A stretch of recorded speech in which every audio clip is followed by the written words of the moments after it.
में सब्जेक्टिव में हम आपको एक ऐसा तरीका बताएंगे, ऐसा ट्रिक बताएंगे जिससे कि आपको जो है कम से कम 60 से 65 नंबर तो एग्जामिनर दे ही देगा। तो hello friends, welcome to study test. तो आज की इस वीडियो में हम लोग बात करेंगे इंग्लिश की परीक्षा के बारे में, इंग्लिश के पेपर के बारे में। तो अभी जो है बिहार बोर्ड में जो 10th क्लास का एग्जाम चल रहा है और हमने जो यहाँ पे क्वेश्चन लिया है, जो आपके जो क्लास 10th में स्कूल में सेंटअप एग्जाम हुआ था, वो इंग्लिश का यहाँ पे हमने पेपर लिया है और हम चर्चा करेंगे कि इंग्लिश में आपको बोर्ड में कैसे लिखना है जिससे कि आपको अच्छे से अच्छे नंबर वहां पे प्राप्त हो सके। अगर आपको इंग्लिश में कुछ भी नहीं आता है, मतलब इंग्लिश बहुत सारे बच्चों को तो पढ़ना भी नहीं आता, बिहार बोर्ड में ऐसे बहुत सारे बच्चे हैं जिसको इंग्लिश भी सही से पढ़ना नहीं आता, इंग्लिश समझना नहीं आता, तो कैसे हमें वहां पे लिखना है जिससे कि एग्जामिनर जो है आपको अच्छे से अच्छे नंबर दे सके। ठीक, इस विषय में हम इस पे चर्चा करेंगे कि आपको वहां पे बोर्ड में कैसे लिखना है। तो चलिए हम आप यहाँ पे आगे देखते हैं। तो सबसे पहले जो है आपका ऑब्जेक्टिव क्वेश्चन आता है। तो 1 से लेकर के 100 तक आपका ऑब्जेक्टिव क्वेश्चन आता है सबसे पहले। ठीक, जिसको आपको एएमआर सीट दिया जाता है, उस पर आपको सॉल्व करना होता है, जिसमें से आपको 50 ही क्वेश्चन का यहाँ पे आंसर देना होता है। ठीक, तो कैसे भी करके आप जो है अगर अपने मन से भी लगाते हैं तो 50 में कम से कम 15, 20 या 25 क्वेश्चन तो ऐसे ही आपका जो है आ जाएगा, मतलब सॉल्व हो जाएगा। अगर थोड़ा ना थोड़ा भी आपको आता होगा तो 15 से 20 क्वेश्चन तो आप ऐसे भी लगाते हैं, अंदाज से ही लगाते हैं, तो आपका जो है सही हो जाएगा। ठीक, तो वैसे करके ऑब्जेक्टिव में तो कोई ट्रिक है नहीं, तो आप उसमें लिखेंगे सिर्फ जो आपका सही होगा लगाएंगे, वही आपका मतलब सही होगा या फिर गलत होगा। यहाँ पे डू एंड डाई वाला है, करने का है, इसमें ऑब्जेक्टिव में है। तो आपको क्या करना है, सो मतलब आपको जो आता है सो बना लीजिए और जो नहीं आता है तो अपने मन से भी लगा सकते हैं, मतलब थोड़ा सा क्वेश्चन को पढ़ करके आप उस तरीके से लगाइए जिससे कि आपका 15 से 20 नंबर जो है मतलब उसमें आपका सॉल्व हो जाए ऑब्जेक्टिव वाले एरिया में। ठीक, तो 50 में कम से कम 15-20 तो आप कर ही सकते हैं। ऑब्जेक्टिव में तो कोई ट्रिक है नहीं, तो ऑब्जेक्टिव को हम छोड़ते हैं और चलते हैं सब्जेक्टिव में। सब्जेक्टिव में हम आपको एक ऐसा तरीका बताएंगे, ऐसा ट्रिक बताएंगे जिससे कि आपको जो है कम से कम 60 से 65 नंबर तो एग्जामिनर दे ही देगा। तो चलिए सब्जेक्टिव की तरफ चलते हैं। जब आप ऑब्जेक्टिव बनाने के बाद सब्जेक्टिव में आएंगे तो यहाँ पे पहले में आपको क्या करना होता है, पहला क्वेश्चन में यहाँ पे देखिए सेक्शन बी में है डिस्क्रिप्टिव टाइप क्वेश्चन। आपको मतलब पढ़ करके उस क्वेश्चन को सॉल्व करना होता है। तो यहाँ पे पहले वाले नंबर क्वेश्चन में आपको मिलेगा, वहां भी बिल्कुल सेम जैसा ये क्वेश्चन है, बिल्कुल उसी तरीके से वहां भी आपको देखने को मिलेगा। तो यहाँ पे है read the flowing passage carefully and answer the questions that follow. मतलब ये आपको बोल रहा है कि आपको जो दिया गया है उसको पढ़ करके उसी में से आपको आंसर खोजना है और लिखना है क्वेश्चन का। ठीक, तो यहाँ पे सबसे पहले आप क्या करेंगे, 5 मिनट निकाल करके आपको पूरे को अच्छे तरीके से पढ़ना है।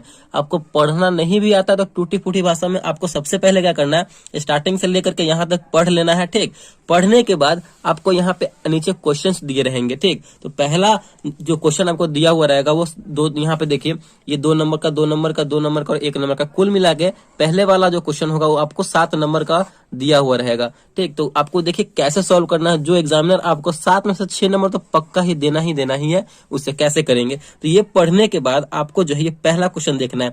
पहला क्वेश्चन आप पढ़ेंगे हु वाज बुद्धा। अगर आपको नहीं भी उतना पढ़ने आ रहा है, थोड़ा सा भी पढ़ने आ रहा है, देखिए यहाँ पे आप इसका स्पेलिंग, इसका मतलब तो मीनिंग जानते ही होंगे, हु मतलब कौन, बुद्धा, बुद्धा कहने का मतलब नाम है, बुद्ध जी नाम है यहाँ पे। तो आपको यहाँ पे देखना है हु मतलब कौन, इसका मतलब कहने का क्या है कि बुद्ध कौन थे। तो यहाँ पर आपको देखने को मिलेगा जब आप पढ़ेंगे इसको, तो Buddha was one of the world's greatest religious teacher, यहीं पे इसका आंसर मिल जाता है। बस आपको इसमें से पढ़ना है और उसका आंसर देखना है। तो यहाँ से यहाँ तक आपका ये आंसर हो जाएगा। मतलब आपको थोड़ा सा पढ़ना, थोड़ा सा दिमाग लगाना है और यहाँ से यहाँ तक आंसर लिख देंगे। फुल स्टॉप भी देखना है कहाँ पे फुल स्टॉप है, तो वो आपका आंसर हो जाएगा। बिल्कुल उसी तरीके से ये भी आपको देखना है। देखिए when and where was Buddha born, यहाँ पे देखिए, ये देखिए क्या बोला, यहाँ पे एक ट्रिक देखिए, बॉर्न दिया हुआ है। तो सबसे पहले आप क्या करेंगे, इस कुछ भी यहाँ पे देखना नहीं है, यहाँ पे ये बॉर्न दिया गया है, मतलब एक ऐसा उसमें वर्ड होगा जो थोड़ा सा मतलब अट्रैक्टिव होगा वर्ड, जिससे कि इसमें दिया हुआ हो वर्ड वो भी। तो बॉर्न का यहाँ पे चर्चा चल रहा है, तो यहाँ पे फिर आगे पढ़ेंगे। His real name was Gautam Siddharth, he was born. देखिए यहाँ भी बॉर्न का चर्चा आ गया कि नहीं, तो बिल्कुल वही सेम हमें देखना है क्वेश्चन में और आंसर वाले में जिसमें हम पढ़ रहे हैं। तो देखिए ही वाज बॉर्न, बॉर्न वाला चर्चा आ गया, तो फुल स्टॉप के आगे यहाँ पे, तो यहाँ से लेंगे और जहां देखेंगे फिर कहाँ तक फुल स्टॉप है, यहाँ तक है, तो यहाँ तक हम लिख देंगे। यानी दूसरा नंबर का क्वेश्चन आंसर यहाँ से यहाँ तक हो जाएगा। मतलब इसी तरीके से जो है आपको क्वेश्चन को सॉल्व करना है।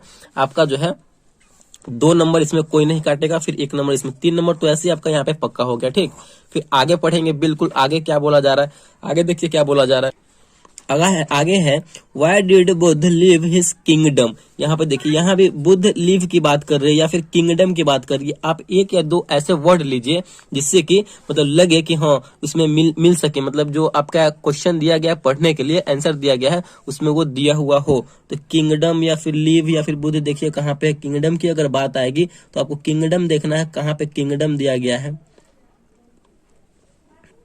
देखिए ऐसे आप खोजेंगे किंगडम कहाँ है, अगर पढ़े हुए रहेंगे तो जल्दी ही आप किंगडम खोज लेंगे। तो इसमें किंगडम नहीं मिलेगा आपको, कोई दिक्कत नहीं। तो यहाँ पे थोड़ा सा इसका स्पेलिंग अगर मालूम रहेगा, लीव, लीव मतलब होता है छोड़ना। वो जो है अपने मतलब वो बुद्ध जो है वो अपने राजस्व को छोड़कर कैसे चले गए, मतलब क्यों चले गए। राजा जो उनके पिताजी थे वो उनको छोड़ करके, राजा वाले राजस्व को छोड़ करके वो क्यों चले गए, यहाँ पे छोड़ना का मतलब हो रहा है। तो यहाँ पे देखेंगे कि पढ़ेंगे, थोड़ा सा भी पढ़ेंगे। तो his father was the king of Kapilavastu but he did not want to become a king. तो यहाँ से लेंगे, फिर he wanted to find out the meaning of life. तो यहाँ से यहाँ तक लिख देंगे। थोड़ा सा अगर आप समझेंगे इस मीनिंग को तब, ठीक।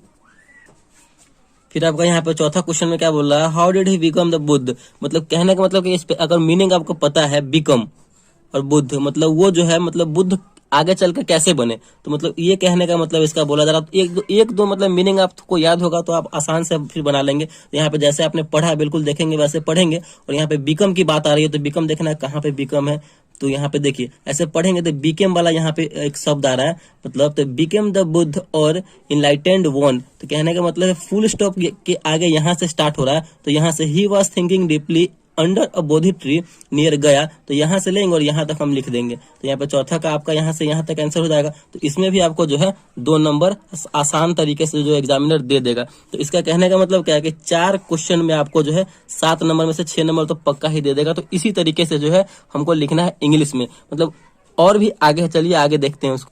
देखिए यहाँ पे और करके भी है। अगर ये आपको ज्यादा थोड़ा भास्ट लग रहा है, समझ में नहीं आ रहा है, भारी लग रहा है मीनिंग इसका, तो इसके बगल में एक और करके है, मतलब इसको न बना करके आप इसको भी बना सकते हैं। तो वो भी बिल्कुल सेम है, पढ़ करके आप इसको बनाइए और इसमें से क्वेश्चन खोजिए, बिल्कुल वैसे ही बनाएंगे। देखिए जैसे कि यहाँ पे who was Shahjahan eldest child, यहाँ पे एल्डेस्ट चाइल्ड की बात कर रही है। तो यहाँ पे एल्डेस्ट चाइल्ड ही आपको थोड़ा सा देखना है, कोई भी यहाँ पे पढ़ने होने की जरूरत नहीं। तो यहाँ पे ऐसे पढ़ेंगे, देखेंगे एल्डेस्ट चाइल्ड का चर्चा कहाँ पे किया गया है। देखिए तो यहाँ पे एल्डेस्ट चाइल्ड का चर्चा किया गया है, बस जहां से फुल स्टॉप से स्टार्ट होगा वहां से, यहाँ से फुल स्टॉप से स्टार्ट है तो यहाँ से लेकर के बस यहाँ तक आपको लिख देना है।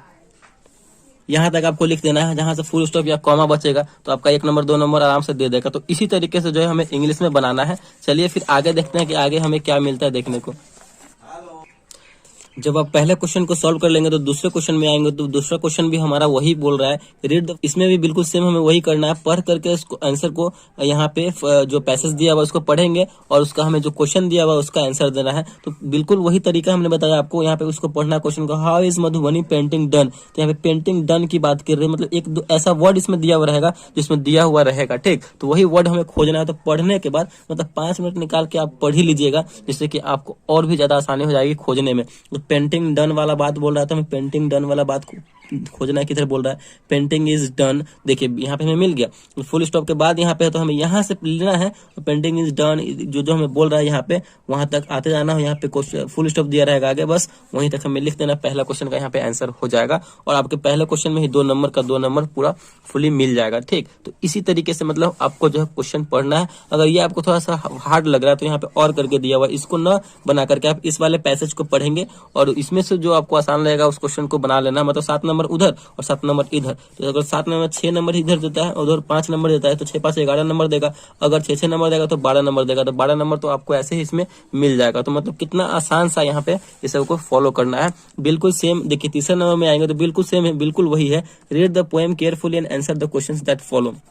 मतलब वही तरीका बोल रहा है कि पढ़ करके इस पोएम को और हमें उसका जो क्वेश्चन दिया हुआ है उसका आंसर देना है। तो यहाँ पे इसको पहले पोएम को पढ़ेंगे यहाँ से यहाँ तक और क्वेश्चन देखिए क्या है, what does the poet say about the houses he was born. तो जैसे यहाँ पे बोर्न की बात हो रही है तो यहाँ पे देखिए एक वर्ड आ रहा है बोर्न, BORN बोर्न। तो यहाँ पे देखिए बोर्न वाला बात कहाँ पे है, तो देखिए इसमें भी यहाँ पे बोर्न वाला बात दिया गया है। तो यहाँ से लेंगे और यहाँ से यहाँ तक हमें लिख देंगे तो इसका आंसर हो जाएगा। देखिए इसमें 2 नंबर का है तो 2 नंबर आपको यहाँ पे आसानी से मिल जाएगा। मतलब बिल्कुल वही है, पैसेज ही पढ़ना है आपको सब्जेक्टिव वाले एरिया में। तो पैसेज पढ़ेंगे और उसके आंसर हम देते चले जाएंगे। और यहाँ पे देखिए क्वेश्चन वाला बात आ गया 10 नंबर का। यहाँ पे जो 5 हमें क्वेश्चन बनाना है, चौथा वाला स्टेप में आएंगे आप, तीसरा के बाद चौथे वाले स्टेप में आएंगे तो 5 क्वेश्चन बनाने हैं। 10 क्वेश्चन आपको दिया हुआ रहेगा, उसमें से हमें 5 ही क्वेश्चन बनाना है और एक क्वेश्चन जो है 2 नंबर का है। तो आपको तो ये याद होगा नहीं 5 क्वेश्चन, मतलब 10 में से जो भी आपको आ रहा है तो याद होगा नहीं। तो क्या करेंगे कि ये वाला क्वेश्चन जो है, तो यहाँ से आप क्या करेंगे, जो ये क्वेश्चन में से थोड़ा सा 1-2 हटा करके यहाँ से ऐसा वर्ड पकड़ेंगे तो यहाँ से लास्ट तक लिखेंगे और उसके बाद जो है आपका मतलब कहीं से भी उठा करके 4 से 5 लाइन में उसको लिख देंगे। कहीं से भी कोई भी पैराग्राफ उठाएंगे, आप इस क्वेश्चन को लिख रहे हैं तो ए का आंसर लिख करके फिर ये भी लिख दीजिएगा बीच में, ये भी लिख दीजिएगा बीच में, ये भी लिख दीजिएगा।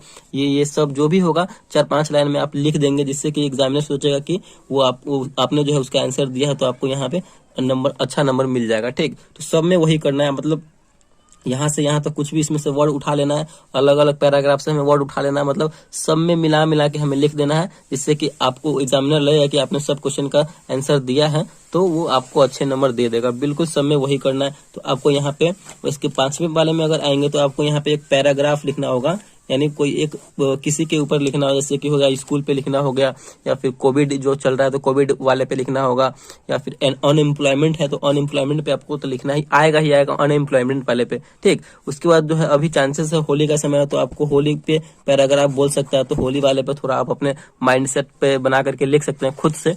उसके बाद जो है आपका एक लेटर तो आना ही आना है, तो लेटर वाले में लेटर लिख सकते हैं। अगर आप थोड़ा सा देख के पहले से जाइए तो आप अच्छे से अच्छे स्कोर कर पाएंगे। इंग्लिश में भी तो 60 से या 70 के अंदर अच्छे नंबर आपको तो मिल ही जाएंगे। तो बस यही करना है, हमने जो बताया उसी तरीके से आपको करना है। तो यही हमने इस वीडियो में बताया है। तो अगर वीडियो आपको अच्छा लगा, पसंद आया तो प्लीज वीडियो को एक लाइक कीजिएगा और चैनल पर नया है तो चैनल को सब्सक्राइब जरूर कीजिएगा। Thank you.